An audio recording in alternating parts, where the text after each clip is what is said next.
जय हिंद दोस्तों। आज हम पढ़ेंगे चित्रकला के 6 अंग के बारे में, जिसमें दूसरा स्थान चित्रकला के 6 अंगों में दूसरा स्थान प्रमाणानि के नाम से है, जिसको हम प्रमाण के नाम से भी जानते हैं।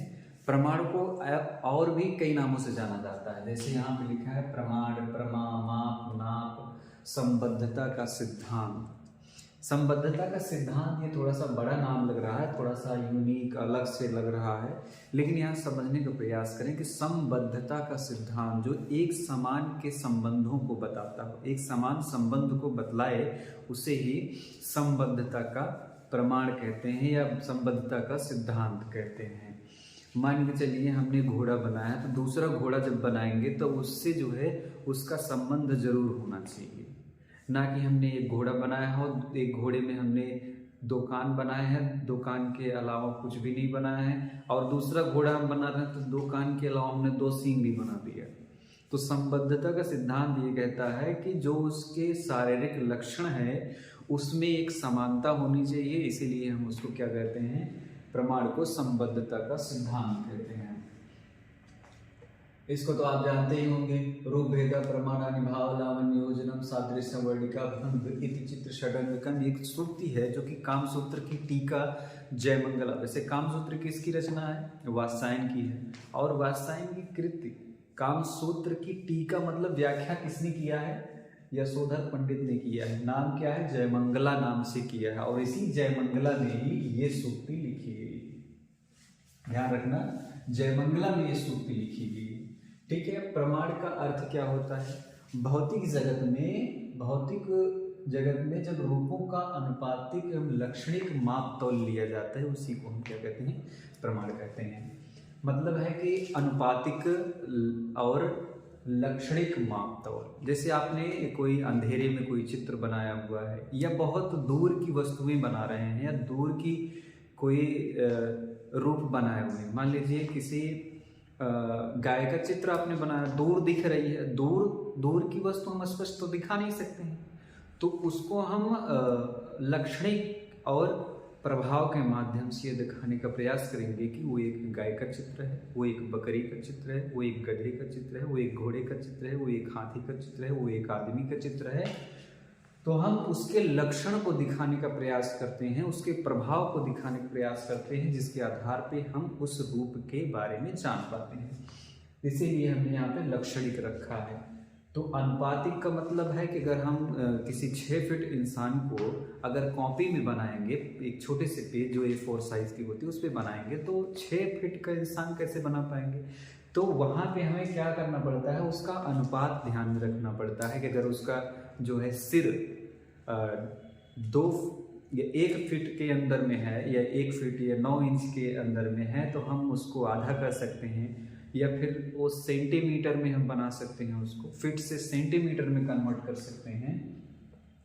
तो जो हम उसको छोटा कर रहे हैं, अनुपात के रूप में छोटा कर रहे हैं, जैसे 4 इंच की दूरी को हम 2 इंच में बदल सकते हैं, 1 इंच में बदल सकते हैं, वैसे वो सेंटीमीटर में भी होगा तो हम सेंटीमीटर को आधा कर सकते हैं, या 2 गुना कर सकते हैं, 3 गुना कर सकते हैं, 4 गुना कर सकते हैं।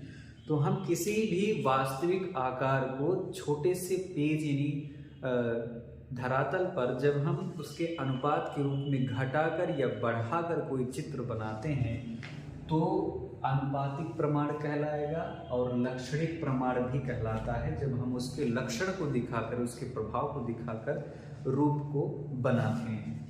यही कहने का मतलब है कि भौतिक रूपों का अनुपातिक एवं लक्षणिक माप तौल क्या कहलाता है? प्रमाण कहलाता है। यहाँ हमने समझाया भी है, ये वर्ग है, वर्ग में 1 सेंटीमीटर की लंबाई है, 1 सेंटीमीटर की चौड़ाई है।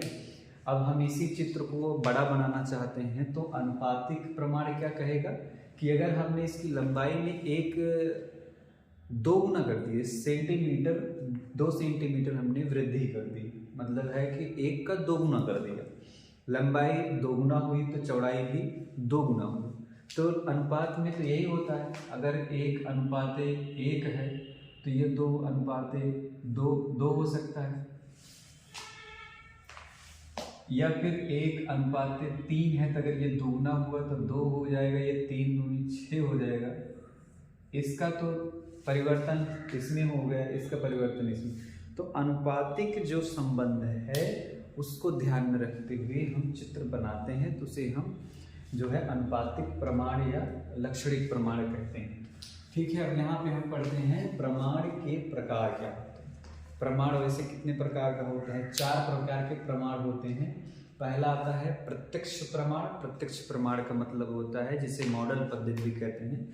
आप जब किसी का रूप चित्र या स्केचिंग, ड्राइंग, पेंटिंग या फिर मूर्ति, स्कल्पचर कुछ भी बनाते हैं, जब सामने देखकर, प्रत्यक्ष उसके सामने, प्रत्यक्ष मतलब होता है सामने देखकर, आपके सामने, दृष्टि के सामने जो कुछ भी है उसको देखकर जब आप कोई चित्र बनाते हैं तो उसको हम प्रत्यक्ष प्रमाण कहते हैं। शाब्दिक प्रमाण का मतलब होता है कि ये एक तरह से स्मृति पर आधारित होता है। मान के चलिए आपके समुदाय में, आपके संबंध में, आपके संपर्क में बहुत सारे लोग होंगे, उनके जो है आवाज़ की फ्रिक्वेंसी, शब्द की फ्रिक्वेंसी, उनकी शैली, बोलने की शैली, हर चीज़ को आपने नोटिस किया होगा। और आंखें बंद करने पर भी यदि उसकी आवाज़ आपके कान तक पहुंचती है तो आप उसके प्रति जागरूक हो जाते हैं और उसकी एक छवि आपके माइंड में आ जाती है। तो उस माइंड में जो छवि आई है उसके आधार पर जब हम चित्र बनाते हैं उसको कहते हैं शाब्दिक प्रमाण। ठीक है, शाब्दिक प्रमाण हो गया। और अनुमान प्रमाण का मतलब होता है अनुमान लगाना। वैसे यहाँ भी इस शब्द में भी, जैसे शब्द सुने उससे भी तो अनुमान लगता है कि हाँ इस व्यक्ति की आवाज़ हो सकती है। जिसपे क्लियरेंस हो जाता है तो उसमें तो अनुमान होता ही नहीं है, लेकिन जिसमें क्लियरेंस नहीं होती है उसमें हम अनुमान लगाते हैं, जिसको कहते हैं गेस करना, अनुमान लगाना। तो वहाँ पे क्या है कि जब कोई व्यक्ति अंधेरे में कोई चीज़ देखता है या दूर की वस्तु कोई देखता है, उसके किसी की चाल को देखता है, तो उसकी चाल अगर याद है तो वो अंधेरे में उसको पहचानेगा थोड़ी ना उसको, लेकिन उसकी चाल से, उसकी हाइट से, उसकी चलने की शैली से या बोलने की शैली से भी हम क्या करते हैं, अनुमान लगा लेते हैं कि ये वो व्यक्ति हो सकता है, फला व्यक्ति हो सकता है। तो हम अनुमान का मतलब यही समझाने वाले थे कि आपको कोई चीज़ अनुमान लगाना है कि वो कितनी, उसकी हाइट कितनी थी और उसके जो है उसकी शक्ल कैसी थी। जब हम अनुमान लगाकर बताते हैं तो उसी को हम अनुमान प्रमाण कहते हैं कि उसकी आंखें बड़ी बड़ी थी, उसकी आंखें इस तरह से थी, भौहें ऐसी थी, वैसे थी, उसके बाल घुंघराले थे, लंबे थे, ऐसा कपड़ा पहना था। तो वो जो हम अनुमान लगा के बताते हैं इसको कहते हैं अनुमान प्रमाण। इसके बाद लास्ट में आता है उपमान प्रमाण। इसमें सिर्फ हम क्या करते हैं, रूप की आकृति को किसी दूसरे भौतिक वस्तु की आकृति से तुलना कर देते हैं कि वो उसके समान है।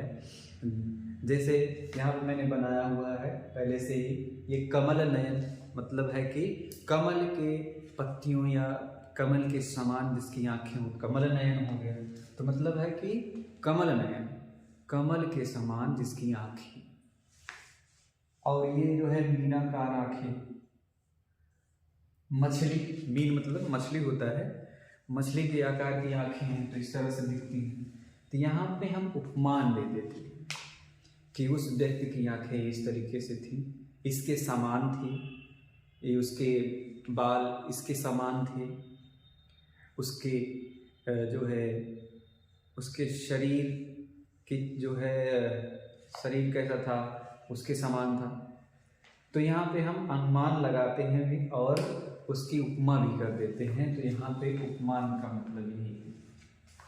फिर प्रमाण की इकाई क्या होती है, जैसे आप प्रमाण का मतलब माप तौल, अगर आप कोई रूप चित्र बनाते हैं उसमें माप तौल की इकाई क्या होती है, किससे आप मापते हैं। तो मापन इकाई क्या है, एक ताल होता है। एक ताल मतलब होता क्या है, एक ताल मतलब एक हथेली है, यहाँ से ऊपर के साइड में ये पंजा, ये आपकी हथेली है, ये हथेली एक ताल का इकाई माना जाता है। और एक ताल बराबर एक सिर के होता है और 12 अंगुल के बराबर एक सिर या एक ताल होता है। यानी तीनों जो है एक ही माप को इंगित करते हैं, यानी एक ही इकाई को इंगित करते हैं। चाहे आप एक ताल इसको मान लीजिए, चाहे आप एक सिर को एक ताल मान लीजिए, चाहे आप 12 अंगुल को एक ताल मान लीजिए। फिर आचार्यों के अनुसार जो है बालक, यहाँ पे शरीर की माप की बात कर रहा है। आचार्यों के अनुसार शरीर की माप क्या होती है, मतलब है कि लंबाई कितने ताल में होती है। तो अब जो है आकार तो इसमें 5 दिया गया है, आचार्यों ने 5 आकार माने हैं। एक बालक का होता है, एक कुमार का होता है, एक उत्तम मानव का होता है, एक राक्षस और एक दानव होता है। सबसे छोटे पे आता है 5 ताल का बालक होता है।